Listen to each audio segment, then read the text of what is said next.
الحمد لله القائل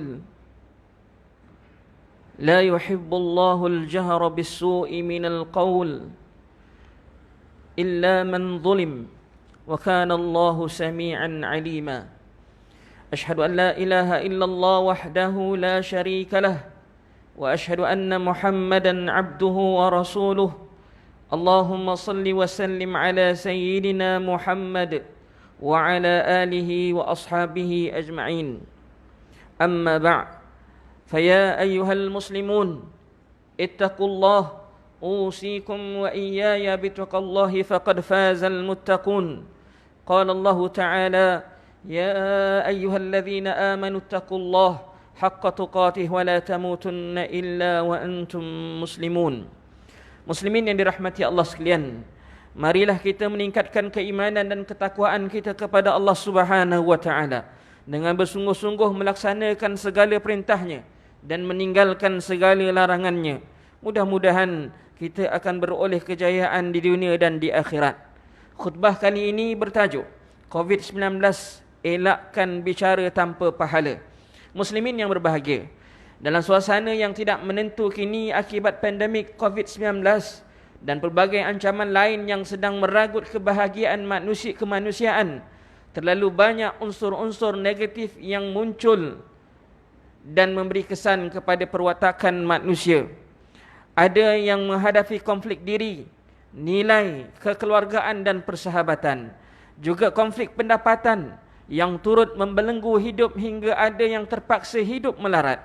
Tuntutan SOP pandemik COVID-19 yang antaranya berteraskan jarak berkomunikasi sedikit sebanyak memberi kesan agak besar bukan sahaja kepada corak dan bentuk perhubungan, malah yang lebih besar dari itu ialah tertib lisan dan fizikal juga kadang-kadang mencerminkan kita semua hidup dalam tekanan yang bersangatan sifatnya. Namun begitu, bagi manusia yang celik akalnya, akan menjadikan modal masa yang diberikan oleh Allah Subhanahu wa taala ini untuk memperbaiki kekurangan yang ada pada dalam hidupnya.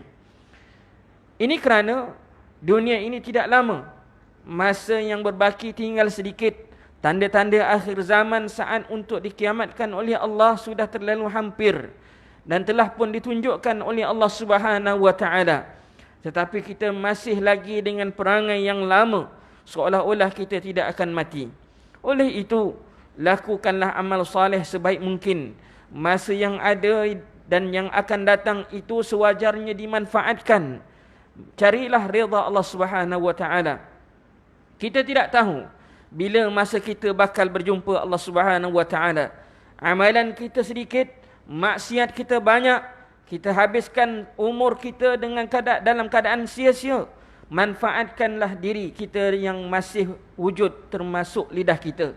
Dengan lidah kita mampu berzikir atau saling nasihat menasihati sehingga mampu menabung banyaknya ganjaran pahala. Namun sebaliknya juga, dengan lidah mampu mengikis tabungan ganjaran pahala seseorang lalu menyeritnya ke neraka jika tidak dimanfaatkan ke arah kebaikan. Justru itu, kesedaran seseorang itu terhadap fungsi dan bahayanya lidah akan mendorong diri untuk menjaga lidah, dengan erti kata lain, tidak bercakap-cakap kecuali percakapan itu bermanfaat yang akhirnya mendapat ganjaran dari Allah Subhanahu wa taala. Hadis dari Abi Hurairah radhiyallahu an bahawa Rasulullah sallallahu alaihi wasallam bersabda, min husni islamil mar'i tarkuhu ma la ya'ni. Sesungguhnya di antara kebaikan seseorang muslim itu, seorang Islam itu ialah dia meninggalkan perkara yang tidak bermanfaat. Hadis riwayat Imam Tirmizi. Hadirin sekalian, sesuatu yang tidak bermanfaat di dalam hadis ini boleh dimaksudkan berbentuk perkataan ataupun perbuatan. Perkara yang haram ataupun makruh atau perkara yang harus yang tidak memberi manfaat. Justru itu, untuk menghindari dari bicara tanpa pahala ini, hendaklah kita berusaha mengucapkan sesuatu yang mengandungi kebaikan-kebaikan. Kalau tidak mampu melaksanakannya, maka berdiam dirilah. Kerana itulah tindakan yang lebih bermakna. Sebagaimana hadis yang diriwayatkan oleh Abu Hurairah radhiyallahu anhu, bahawa Rasulullah sallallahu alaihi wasallam bersabda, "Man kana yu'minu billahi wal yawmil akhir falyaqul khairan aw liyasmut. Yang bermaksud sesiapa yang beriman kepada Allah dan hari akhirat, hendaklah dia mengucapkan sesuatu yang baik-baik, atau sebaliknya dia diam sahaja. Hadis riwayat Bukhari dan juga Muslim. Bicara tanpa pahala juga bererti mengungkap kata-kata yang dianggap keji dalam pertuturan seharian. Biasanya lafaz-lafaz yang berunsur carutan dan lucah, atau yang seumpamanya, sama ada berbentuk sindiran atau lebih dahsyat, ataupun lebih dahsyat lagi secara terus terang. Namun bagi orang yang beriman kepada Allah Subhanahu wa taala, nescaya tidak akan tergamak melacurkan lidahnya dengan percakapan dan bahasa-bahasa yang keji. Hadis daripada Abdullah bin Mas'ud radhiyallahu anhuma bahawa Rasulullah sallallahu alaihi wasallam bersabda, "Laisal mu'minu bit-ta'ani walal la'ani walal fahishi walal badhi." Tidaklah seorang mukmin itu ialah orang yang banyak mencela, bukan yang banyak bukan banyak melaknat, bukan orang yang keji akhlaknya, dan bukan orang yang banyak berkata mencarut. Hadis riwayat Imam Tirmizi.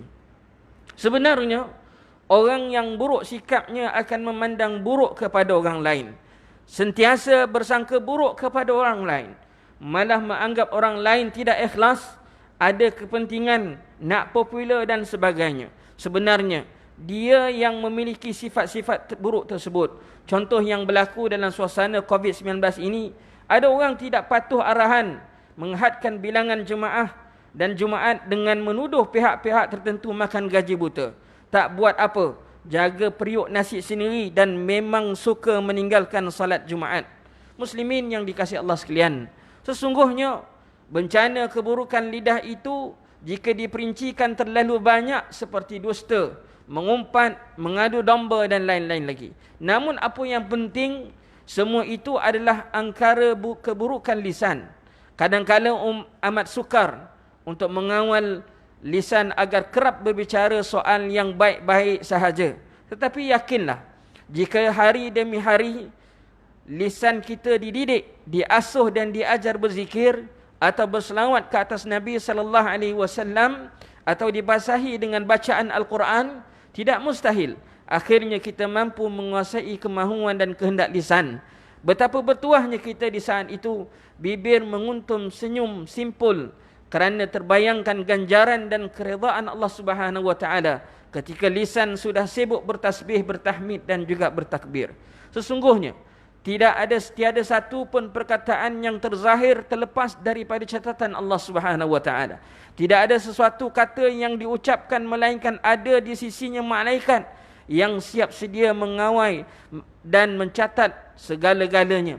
Seperti firman Allah Subhanahu wa taala dalam surah Qaf ayat 18, "Ma yalfidhu min qawlin illa ladaihi raqibun atid." Yang bermaksud tidak ada sebarang perkataan yang dilafazkan, iaitu atau perbuatan yang dilakukan melainkan adanya sisi malaikat mengawas dan sentiasa sedia menerima dan menulisnya. Sesungguhnya bukan sahaja perkataan, malah perbuatan yang menamsilkan perkataan seperti jari jemari juga tidak lari daripada pandangan Allah. Catatan malaikat yang taat dan pertimbangan neraca Allah Ta'ala di hari akhirat kelak yang akan dipertanggungjawabkan sepenuhnya kepada diri kita. Muslimin yang dikasihi Allah sekalian, mengakhiri khutbah kita pada tengah hari ini, marilah kita menghayati pengajarannya untuk dijadikan pedoman dalam hidup kita. Antaranya, yang pertama, umat Islam perlu menjaga tata tertib sepanjang pandemik COVID-19 ini dengan mengikut SOP yang telah ditetapkan oleh pihak pemerintah. Yang kedua, umat Islam perlu jadikan lidah sebagai alat untuk menabung dan memperbanyakkan pahala dengan berselawat dan berzikir atau berkata dengan yang baik-baik sahaja. Yang ketiga, umat Islam hendaklah mengutamakan adab-adab dalam berbicara dan berkata-kata agar keharmonian hidup sepanjang menghadapi ujian COVID-19 ini terjaga dengan baik. A'udzubillahi minasyaitonir rajim. La khaira fi kathirin min najwahum illa man amara bi sadaqatin aw ma'rufin aw islah bainan nas wa man yaf'al dhalika ibtigha'a mardatillahi fasawfa nu'tihi ajran 'azima. Tidak ada kebaikan pada kebanyakan bisikan mereka, kecuali iaitu bisikan-bisikan orang yang menyuruh bersedekah atau berbuat kebaikan atau mendamaikan di antara manusia. Dan sesiapa yang berbuat demikian dengan maksud mencari keridaan Allah Subhanahu wa taala, tentulah kami akan memberikan kepadanya pahala yang amat besar. Barakallahu li wa lakum fil Qur'anil azim, wa nafa'ani wa iyyakum bima fihi minal ayati wadh-dhikril hakim, wa taqabbala minni wa minkum tilawatahu innahu was-sami'ul 'alim. أقول قولي هذا وأستغفر الله العظيم لي ولكم ولسائر المسلمين والمسلمات فاستغفروه إنه هو الغفور الرحيم.